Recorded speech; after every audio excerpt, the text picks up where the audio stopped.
Dan Quinn's coaching staff is starting to take shape, and I got to tell you, I like what's going on so far, and that does include the hiring of offensive line coach Bobby Johnson. That and more on today's episode of Locked On Commanders. Your daily podcast on the Washington Commanders, part of the Locked On Podcast Network, your team every day.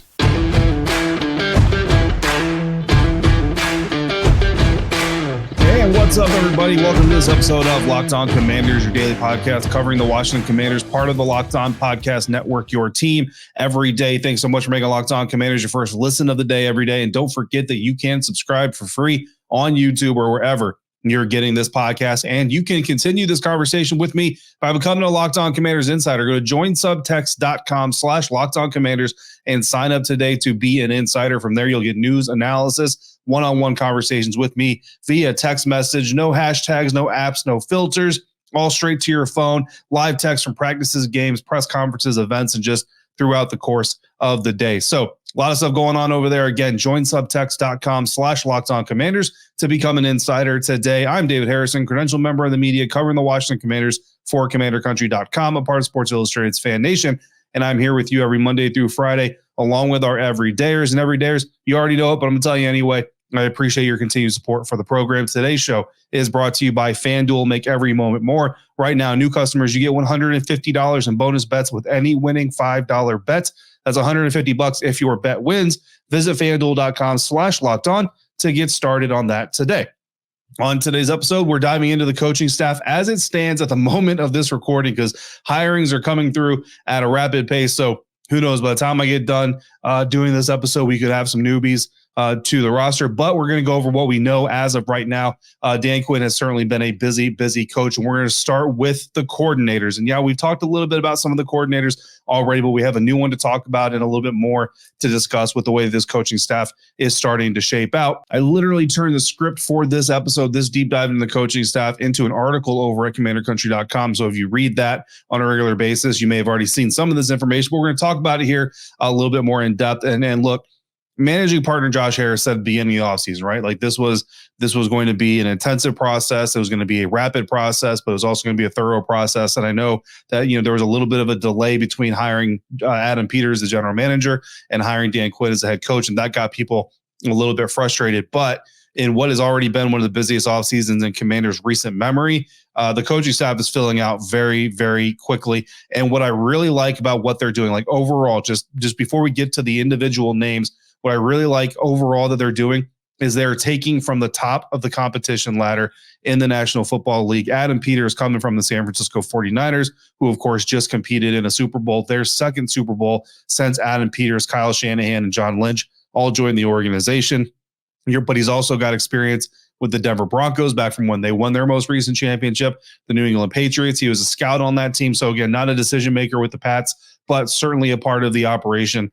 Got to probably learn a lot of things from his time there. And then you've got Dan Quinn and Joe Whitt Jr. Dan Quinn, the head coach, Joe Whitt Jr., his defensive coordinator, coming from the Dallas Cowboys, who won the NFC East division most recently, but also won it again in 2021. So in the 3 years that Dan Quinn and Joe Whitt Jr. have been working with the Dallas Cowboys, they have won 2 NFC East division titles. Of course, they didn't do it alone, but certainly a part of that success. And then offensive coordinator Kliff Kingsbury comes in with some notoriety of his own, right? And look, in the grand scheme of things, no Super Bowls, no recent division titles, but he did lead the Arizona Cardinals to their only double-digit win season and their only playoff trip since 2015. So a little bit of kudos to Kliff Kingsbury there, even though it didn't work out very well in the end with Arizona. But that's just the tip of the iceberg, really. Those are just your main coaches. And the thing that I really, really enjoy about what Dan Quinn is doing here is he talks about being explosive, talks about being aggressive, and that is exactly what he's getting in his coaches. Obviously, his defense is explosive.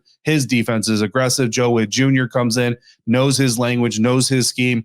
Sure, Coach Whitt is going to put his own spin on some of the things, I'm sure. But Dan Quinn, the best thing I like about what Dan Quinn is doing here, and we've had this conversation before in the past, is he is going to be a head coach. He is not going to be a coordinator. He's going to be the head coach. He's going to have his hands in a little bit of everything, and that's what we call quality control. You do have quality control coaches on the staff, but the head coach at the end of the day, your entire responsibility, your entire accountability is the entire product on the field. You don't get to just coach the defense And then when the offense messes up, say, that's not really my job. That's the offensive coordinator's job. No, it's your job. And that's your responsibility. So I like seeing Dan Quinn come in, again, bring an expert at his scheme, bring an expert on the growth that they've had over the last 3 years. We talked about the growth of Dan Quinn's own football theology from more odd fronts to more even fronts, using blitzes more often now than he did even in his best years in Atlanta. And I think that development, that education is going to continue to grow here in Washington. And then with Kliff Kingsbury, the concerns that you do have about Kliff, we had Alex Clancy of Locked On Cardinals on recently, and he kind of talked about Kliff's inability to adjust in game and really kind of get himself out of the weeds when he gets in them. Dan Quinn now can have the ability. If his defense is doing all right, the offense is bogged down a little bit. As a head coach, I can shift my focus straight to the offensive side of things and talk to my coordinator, talk to my quarterback, and figure out with them what is going on, how we get out of the weeds. And I think that could be a very, very big tool for this coaching staff. But also, they go out and land the often undiscussed or often kind of disregarded coordinator on an NFL team, special teams coordinator. And who do they get? They get Larry Izzo, which takes me back again to some of my youth, watching him play football. I always liked his style of play, but now you talk about him being a coach under Dan Quinn and coming in, making his return to the Washington, D.C. area. He was born in Fort Belvoir, Virginia, spent 2 years of his high school career in Ashburn, so he knows the area fondly, but he started his NFL career playing for the Miami Dolphins. I don't really remember him playing for the Miami Dolphins, to be completely honest, but he joins the Pats in 2001, and that's when I remember starting to notice Larry Izzo as a football player. Eventually, he won 3 Super Bowls with those New England Patriots, and then he eventually started his NFL coaching career with the New York Giants in 2011. He's been on the special team side the entire time, so this isn't a guy who is bouncing from side to side. He is a special teams focused guy, which could certainly be a benefit there as well. You know, that's kind of just where he's kind of grown up. And I've talked to other special teams coordinators, and they've kind of told me, like, bro, you've never coached football to the max until you've coached special teams. So the fact that Larry Izzo is coming in with playing special teams himself with the New England Patriots to offense throughout his NFL career, but also coaching it since 2011, a lot of experience there. And the Seattle Seahawks under Coach Izzo as their special teams coordinator there, one of the best units in recent NFL times, started coordinating that special teams unit in 2021. He did spend 5 years working for the Pats organization, Peter spent 5 years working for the Pats organization. Again, remember, as a scout during the same time Izzo was on the roster. Now, I'm not saying that's why they made the hire and all that other stuff, but there's certainly a little bit of knowledge there and potentially a connection there that led to at least some of the conversations. Also added to the roster of coaches that doesn't really have a coordinator title, but is a very interesting hire, is special defensive assistant. That's the title that's being run with right now, John Pagano. And if you recognize the last name Pagano, John is the brother of Chuck Pagano, who was the former head coach of the Indianapolis Colts, had some really good seasons there with that organization, went through cancer treatment. Bruce Arians ended up stepping in as an interim head coach, won Coach of the Year during that process. Bruce ends up going to the Arizona Cardinals, eventually lands with the Tampa Bay Buccaneers, has a couple of Super Bowl trips and 1 win under his belt. So a lot of good history there. But John Pagano himself, he's been in the league for a very, very long time. First off, started coaching in the NFL, the New Orleans Saints, back in 1996. And then from there, he spent 26 years coaching in the NFL. Did go to UConn for 2023. He worked there for Coach Jim Mora. But his longest stretch in the NFL with one single team came with the then San Diego Chargers. And he was an assistant defensive coach first. Then he started working with the linebackers, eventually worked his way to become the defensive coordinator from 2012 to 2016. And twice during that time, twice from 2012 to 2016, the Chargers defense was top 10 in yards allowed and had the 5th most defensive touchdowns in the league during that stretch. So you talk about taking the ball away. You talk about stifling your opponent. Coach Pagano is a guy who has that history. Coach Whitt is a guy who has that history. Coach Quinn is a guy who has that history. And now they're all on the defensive side of things. Another offensive coach that doesn't really have a title yet, I'm not sure what his eventual title is going to be, is Eagles coach, former Eagles offensive coordinator Brian Johnson. And he is going to lead off our next group of assistant coaches that we're going to talk about coming up next on today's episode of Locked On Commanders, part of the Locked On Podcast Network, your team every day.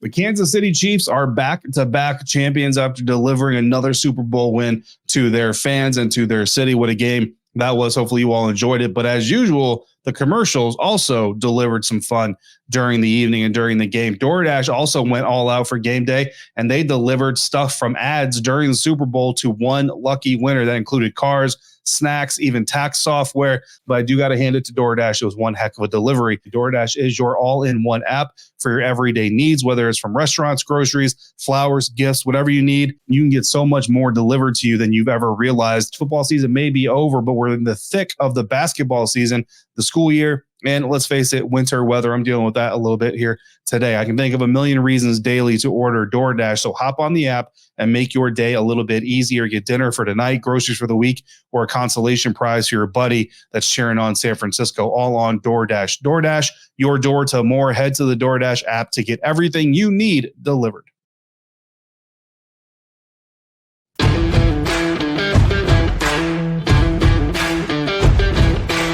Continuing on with today's episode of Locked On Commanders, we're talking about the coaching staff under Dan Quinn as it stands today. Thanks again for making Locked On Commanders your first listen of the day, every day, every dares.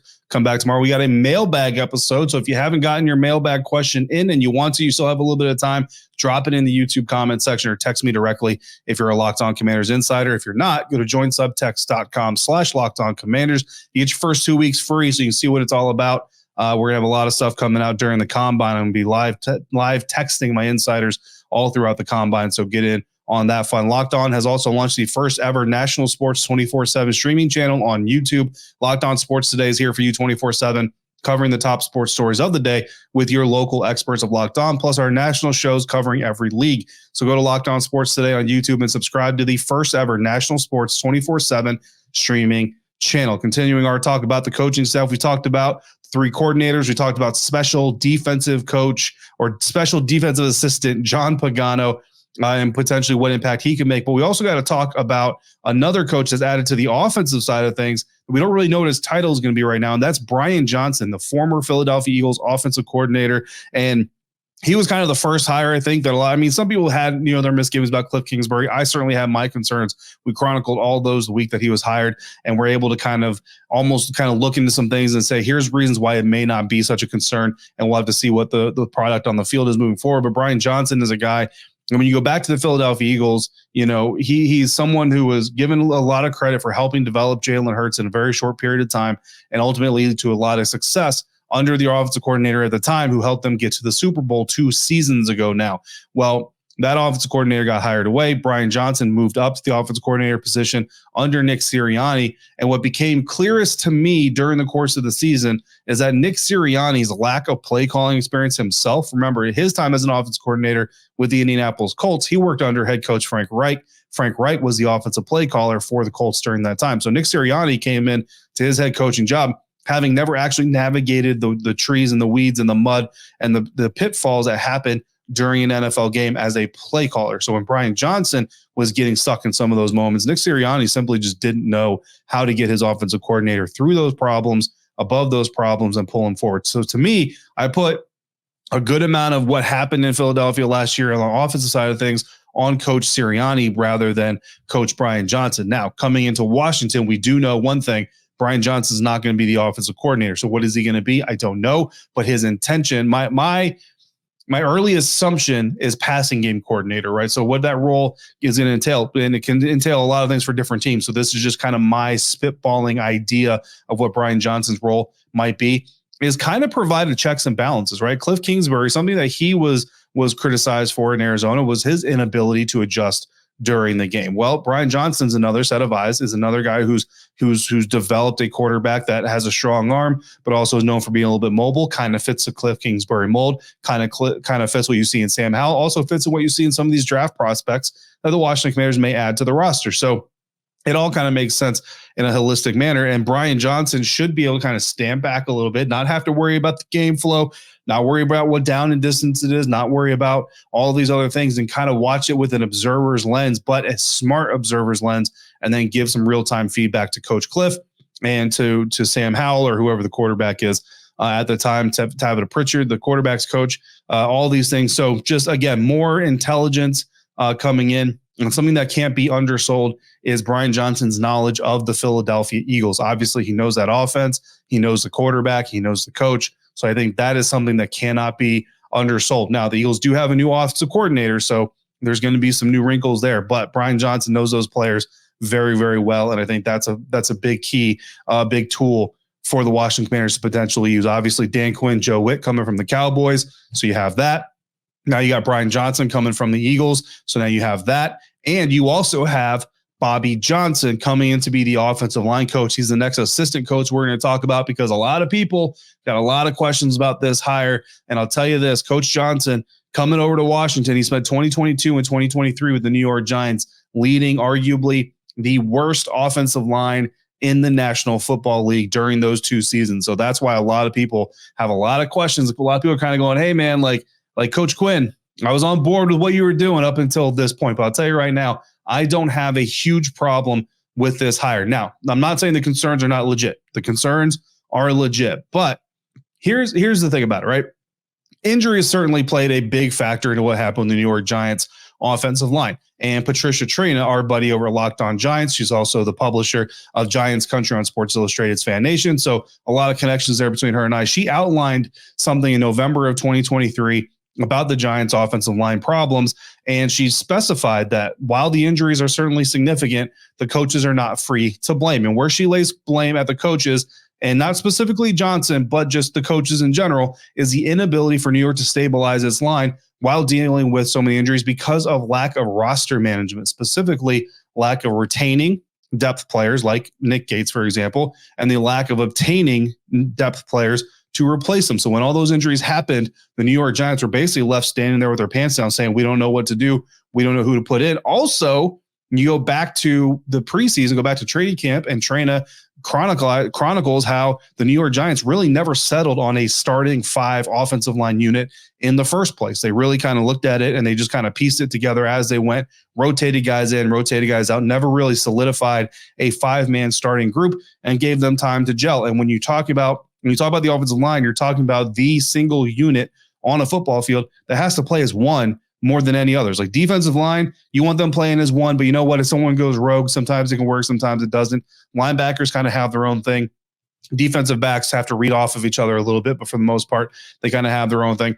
No other unit on a football field has to work in unison the way that an offensive line does. So to not have those top 5 or, those starting 5 put together and working together, and then to have all the injuries on top of it, certainly big questions there. Now, not all of that can be put on Johnson's on his lap, though, right? Like roster decisions, like Bobby Johnson didn't fail to re-sign Nick Gates. Bobby Johnson did not choose to draft backups. You know what I mean? Like, so some of this stuff certainly could be put at Johnson's feet. Some of this stuff, like the decisions on the starting 5, how much that was Johnson, how much of that was Brian Daboll, because Brian Daboll brought Johnson from Buffalo with him. So again, without knowing the intimates on who was making what decisions, it's hard to place how much blame on one person, but you do know that those injuries certainly caused a big part of those problems. The lack of development, I think, is really where you get concerned with Evan Neal specifically, but Andrew Thomas also was able to rise up. And it's just funny to me because a lot of Giants fans, see him talking about it, they want to give Bobby Johnson all the credit for not developing Evan Neal, none of the credit for Andrew Thomas's growth. I don't know. Like, unless like Andrew Thomas was out there coaching himself and Evan Neal wasn't, I don't understand why we have this obsession with giving credit for something but not giving credit for another. The coach is the coach. If he's responsible for it all, he's responsible for it all. Now, pass blocking efficiency. This is where the rubber really meets the road, right? The New York Giants in the last 2 years, 26th in 2022 in pass blocking efficiency, 30th in 2023. So it got worse. They were 6th in sacks and 3rd in pressures in 2022, and that's not good. That high number is not good. That's the most. That's 6th most sacks, 3rd most pressures. In 2023, they were 3rd most sacks and pressures in the NFL. So again, not going well there for the New York Giants. For the Buffalo Bills, 2019 to 2021, however, Bobby Johnson's unit 2019, 14th in efficiency, 18th in pressures, 22nd in sacks. Not great, but a little bit more towards the average, right? 2020, they were 18th in efficiency. So they went down a little bit there, but they were 4th in pressures, which is not good, but 16th in sacks, which is better than 22nd in sacks, right? So the pressures went up, the sacks went down. 2021, 10th in efficiency, so they improved there. 8th in pressures, so they improved there. 29th in sacks, so they improved there. And a lot of that, you look at that Bills progression, what does it match? It also matches progression of Josh Allen as a quarterback. You go to the Giants, not only do you have the injuries to the offensive line, but you also have poor quarterback play from Daniel Jones and Tommy DeVito and Tyrod Taylor taking bad sacks, right? So the offensive line, the quarterback, very closely married together. I think it's a little bit on the coach. Obviously, you can't just discredit the coach, blame and all that stuff. But I do think that has a lot to do with it. Who the quarterback is, how the scheme helps the quarterback, and health. Those are all very, very key things. I think when you go back to the Buffalo Bills time, you see a little bit of a healthier unit. You see the growth of a quarterback, and it makes the offensive line efficiency a little bit better. For what it's worth, in 2023, the Commanders 25th in efficiency, 6th in pressures, 6th in total sacks. So Bobby Johnson, look, I'm okay with it because I think you see some success as long as the quarterback is also developing, which is not Bobby Johnson's responsibility. Health is a wild card. Nobody can be blamed for a lack of health. But Adam Peters building that offensive line, I think we all agree the offensive line needs depth. That to me is on Adam Peters and Dan Quinn, not on the offensive line coach. So I'm taking that blame away from him. That's me. Maybe it doesn't fit for you, but that is why I'm not too worried about Bobby Johnson. I understand the concerns. Trust me, not trying to dispel those, but I'm not as concerned as maybe some people are out there. We'll flesh out the rest of the coaching staff as we know it today and talk about what's coming up next for the Washington Commanders. That's next on today's episode of Locked On Commanders, part of the Locked On Podcast Network, your team every day. Today's episode of Locked On Commanders brought to you by FanDuel. Get buckets with your first bet on FanDuel, America's #1 sportsbook, because right now, new customers, you get $150 in bonus bets with any $5 bet. That's $150 if your $5 bet wins. On Tuesday, the Boston Celtics are 8.5-point favorites on the road against the Brooklyn Nets, while the Oklahoma City Thunder also road favorites, but they're going up against the Orlando Magic. If you want to get really slick with it, take the Detroit Pistons plus 12 points against the Los Angeles Lakers, and then basically just hope that the Lakers are so comfortable going into the fourth quarter that they play most of their backups and that game gets a little bit closer than perhaps it should be. Other than that, you also got quick bets. You got live same game parlays, which is something I love to do. You got exclusive props and even more things to do at FanDuel. So go to FanDuel.com/lockedon today and shoot your shot. FanDuel, official sportsbook partner of the NBA.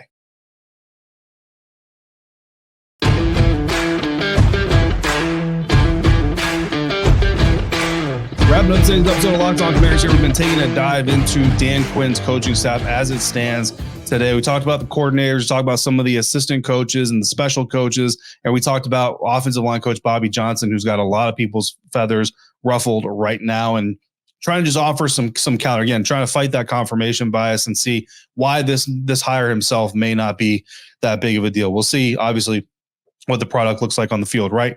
Some other coaching hires, David Rhea, the tight end, is going to be the tight ends coach for the Washington Commanders. He comes from the Tampa Bay Buccaneers. Look, I covered the Buccaneers since 2015. I'm going to be honest with you. I don't know their assistant coaches all that well, so David is not someone I can tell you a whole lot about. But here's what I do like about it. Guess who else is on the Washington Commanders schedule next season? The Tampa Bay Buccaneers. Now, the Tampa Bay Buccaneers offense is going to look a little bit different, right? They've got a new offense coordinator over there, but Baker Mayfield is over there, Cade Otton is over there, Mike Evans is over there. David Rhea knows about the Buccaneers offensive players. So again, you're getting a position coach, but you're also getting intel on an enemy. So right now we got intel on the Dallas Cowboys. That's 2 games. Intel on the Eagles. That's 4 games. Intel on the Giants. That's 6 games. Now you're going to the Buccaneers. That's 7 games. So 7 games played next season. This staff has intimate knowledge of what they like to do, what they don't like to do. Ken Norton Jr. also coming over to the Washington Commanders. He'll be the linebackers coach coming over from UCLA. Prior to that, he was with the Seattle Seahawks. He was the linebacker coach for the Seahawks during the Legion of Boom era. He's had defensive coordinator experience with the Raiders and with the Seahawks as well. Ken Norton Jr., possibly the biggest name on this list. Obviously, he's got experience with Dan Quinn from their time in Seattle as well, and then played for the NFC East Dallas Cowboys for the first 6 years of his NFL career before going to the San Francisco 49ers. Also, Jason Simmons coming over to be the defensive passing game coordinator, previously worked with the Las Vegas Raiders.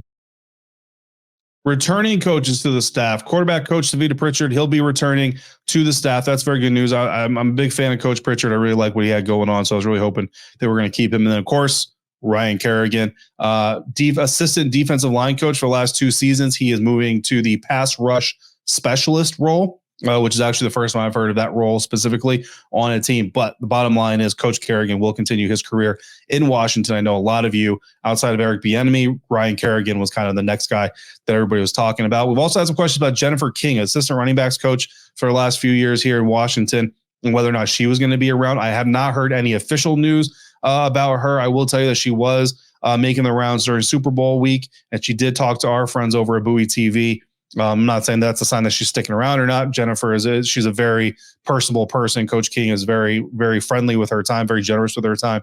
So, whether she's staying or leaving, is to me, from my understanding, is not officially official one way or the other. But Randy Jordan, in case you hadn't heard, has been hired or reportedly will be hired by the Tennessee Titans to be their running back coach. So Randy Jordan will not be retained. So Coach King, maybe a promotion to running backs coach. Who knows? We'll see how that whole thing goes. But we'll keep it up to date, man. Like I said, but while I'm recording this, it's possible that another hire has been made. We will take time to update this list again as we go. I mean, you got wide receiver coach Bobby Ingram is not, again, according to my knowledge, been retained as of yet. Running back coach obviously still needs to get figured out. We got a tight ends coach. We got an O-line coach. Defensive line coach still needs to be figured out whether Jeff Scanina is going to stick around or if they're going to go somewhere else. DB's coach, like we've got a lot of coaches that still need to be figured out before everything is said and done and we have this roster of coaches solidified. Of course, we've got the scouting combine coming up. I will be there in Indianapolis, and we've also got a mailbag episode coming up tomorrow. So if you've got questions about this staff, about the roster, about the scouting combine, some of the prospects there, send them over, drop them in the YouTube comment sections, or send them to me directly in text message form by becoming a Locked On Commanders Insider. Join subtext.com/LockedOnCommanders to do that. We were supposed to talk about the Chiefs and Niners draft and free agent histories today and kind of see if we can draw some parallels. We pushed that because of all the coaching news developments. We are going to now shoot for Thursday for that episode, so come back for that as well. Don't forget, also check out Locked On Sports Today, the first ever 24/7 live streaming sports channel on YouTube. As always, thank you for making Locked On Commanders your first listen, your first view today and every day, every dayers. Thank you for coming through on a regular basis like you do. Until we speak again, if you're out and about, please be safe, be kind, and I'll see you next time for another episode of Locked On Commanders, part of the Locked On Podcast Network, your team every day.